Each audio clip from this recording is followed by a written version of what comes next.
Sekolah ketemu lagi dengan Kak Ika di PPU, Pengetahuan dan Pemahaman Umum. Gimana nih kabarnya? Mudah-mudahan semua sehat ya. Kali ini kita akan belajar materi definisi dan jenis frasa bagian 1. Nanti kita akan lihat, kita ngebedah nih tentang definisi dan jenis frasa. Nah, tujuan belajar kali ini adalah yang pertama, untuk mengetahui definisi frasa, kemudian mengetahui jenis frasa berdasarkan jenis katanya. Coba kita lihat ya teman-teman. Nah, seperti yang kalian sudah tahu, kan kalau misalnya soal-soal PPU itu pasti teksnya panjang. Kita butuh waktu sekian menit untuk baca teks, kemudian untuk menentukan jawaban. Sedangkan waktu UTBK itu terbatas. Ada satu cara nih teman-teman Sekolahmate untuk mengantisipasi hal itu dengan ada soal-soal yang bisa kita persingkat waktu pengerjaannya. Yang pertama ini adalah soal tentang frasa. Kamu nggak perlu baca teksnya secara utuh, tapi kamu hanya cukup baca soalnya, kemudian lihat kalimat yang diinginkan. Contoh, bagian yang rumpang pada frasa titik-titik elektrolit dalam kalimat 9. Nah, artinya kamu nggak perlu baca keseluruhan teksnya tuh. Kamu cukup lihat yang frasa ini dalam kalimat 9. Atau frasa yang sepola dengan frasa kestabilan ekonomi. Berarti kita lihat pola frasanya, kemudian kita lihat opsi jawabannya tanpa perlu lihat teksnya lagi. Nah, sebelum kita nanti latihan soal-soalnya, kita bahas dulu yuk materi tentang frasa berikut. Yang pertama adalah definisi frasa. Frasa yaitu gabungan dua kata atau lebih yang hanya menduduki satu fungsi dalam kalimat. Jadi guys, frasa itu dua kata, berarti dia itu berupa gabungan atau kelompok kata. Boleh 3 nggak Kak? Boleh, jadi dia harus lebih dari 1, 2, 3, dan seterusnya. Kemudian, kelompok kata atau gabungan kata ini hanya menduduki satu fungsi dalam kalimat. Kalau kita ngomongin fungsi, berarti ada subjek, ada predikat, objek, keterangan, dan pelengkap. Nah, kelompok kata tadi hanya menduduki satu fungsi, jadi subjek aja, predikat aja, objek, keterangan, atau pelengkap aja. Coba kita lihat contohnya ya. Di sini ada bagian pertama yaitu bunga mawar. Kan bunga mawar ini ada dua kata tuh, bunga sama mawar. Tapi mereka tidak bisa dipisah. Mereka menduduki satu fungsi dalam kalimat. Bunga sebagai subjek, mawar sebagai predikat. Kan nggak bisa begitu ya. Pasti bunga mawar ini satu bagian. Begitu juga dengan sangat mewah dan tidak akan pergi. Kalau tidak akan pergi, berarti mungkin dia nanti akan menduduki fungsi predikat. Bedakan dengan bagian yang bukan frasa. Contoh, kami belajar. Sama-sama ada dua nih katanya. Ada kami sama ada kata belajar. Tapi kami belajar itu bukan frasa karena dia menduduki dua fungsi dalam kalimat. Kami di sini sebagai subjek, kemudian belajarnya sebagai predikat. Kak Didi bernyanyi. Sama, Kak Didi ini sebagai subjek, bernyanyi ini sebagai predikat gitu ya. Jadi dua bentuk ini, 1 dan 2 tidak bisa disebut sebagai frasa gitu. Kecuali kalau misalnya Kak Didinya doang. Kalau Kak Didi doang berarti bisa disebut sebagai frasa karena dia hanya terdiri dari dua kata dan menduduki satu subjek. Oke, kita lihat ya teman-teman Sekolahmate. Ada latihan nih mengenai frasa tadi. Pertanyaannya adalah yang tidak termasuk frasa. Berarti yang diminta adalah yang bukan frasa. Kalau bukan frasa berarti kelompok kata tersebut hanya menduduki subjeknya predikatnya atau predikatnya objeknya gitu ya. Kalau dia frasa berarti subjek doang atau predikat doang. Kita lihat yang pertama. Di sini ada kata sebuah bus. Sebuah bus itu kan ada dua kata, tapi mereka nggak bisa dipisah. Jadi sebuah bus itu hanya menduduki satu fungsi dalam kalimat. Misalnya jadi subjeknya atau jadi objeknya gitu ya teman-teman. Tapi kalau yang B, coba bandingkan dengan yang B. Melakukan sama perusakan.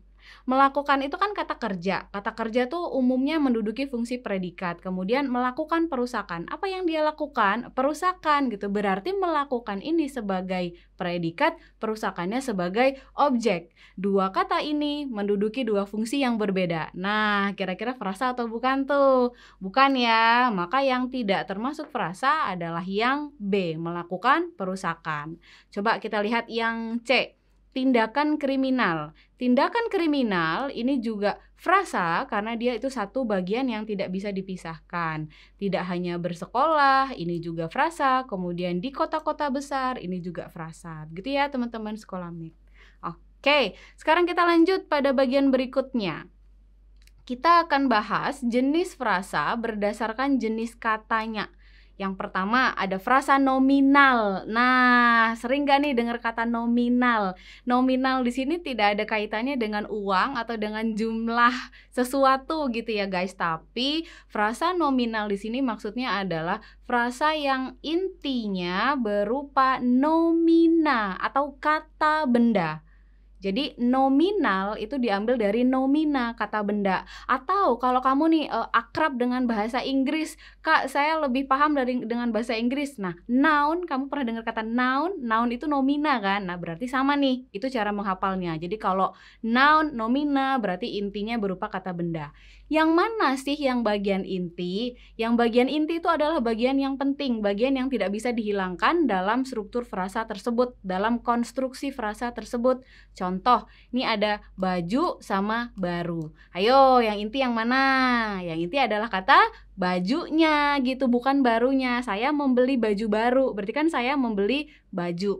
Kata baju tidak bisa dihilangkan. Tapi kalau saya membeli baru apa? Kan nggak bisa ya. Berarti yang menjadi inti, yang menjadi bagian pentingnya adalah kata baju. Nah, baju ini jenis katanya adalah nomina atau kata benda. Makanya frasanya disebut frasa nominal. Begitu ya guys.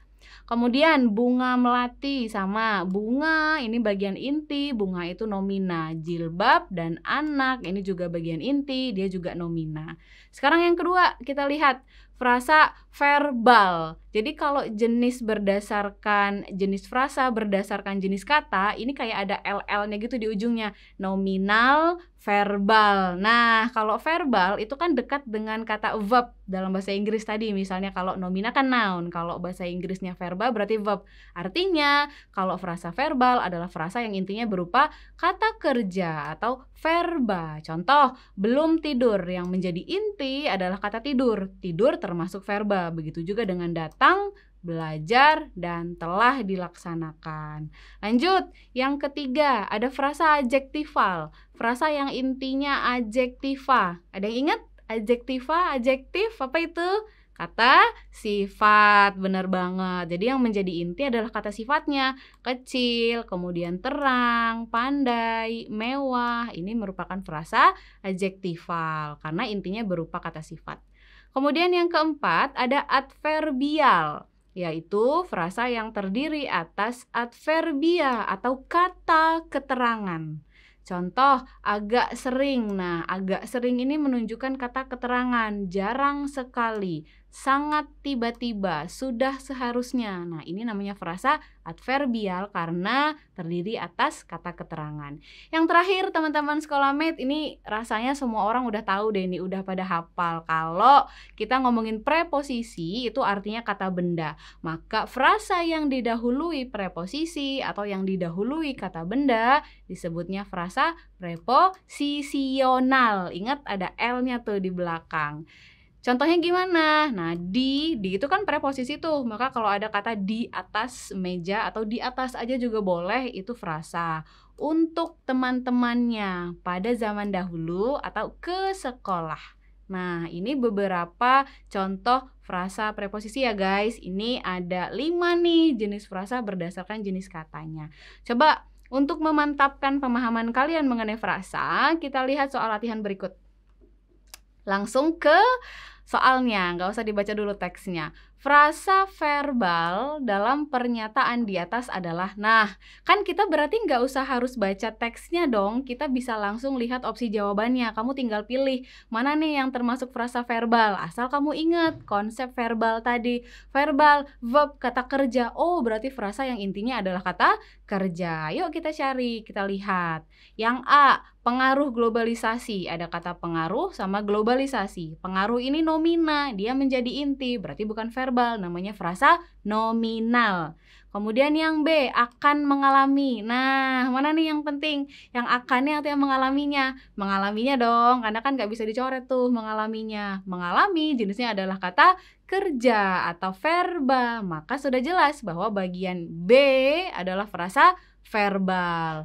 Bagaimana dengan yang C? Bisa kita lihat yang C ya. Yang C, tuntutan kehidupan, itu masih nomina, pergeseran apresiasi juga nomina, dan cara pandang ini juga frasa nominal karena jenis katanya adalah nomina atau kata benda. Baik, begitu ya teman-teman sekolah Math. Sekarang kita simpulkan nih apa yang sudah kita pelajari pada video kali ini.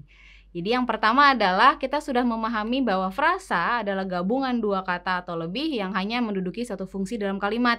Subjek doang, predikat doang, objek, keterangan, atau pelengkap. Kemudian yang kedua, berdasarkan jenis katanya, frasa terbagi menjadi 5. Ada frasa nominal, ingat nominal ini bukan berkaitan dengan jumlah uang ya, tapi kata inti katanya itu adalah nomina atau kata benda. Kemudian frasa verbal, adjektival, adverbial, dan frasa preposisional. Nah, coba kita lihat.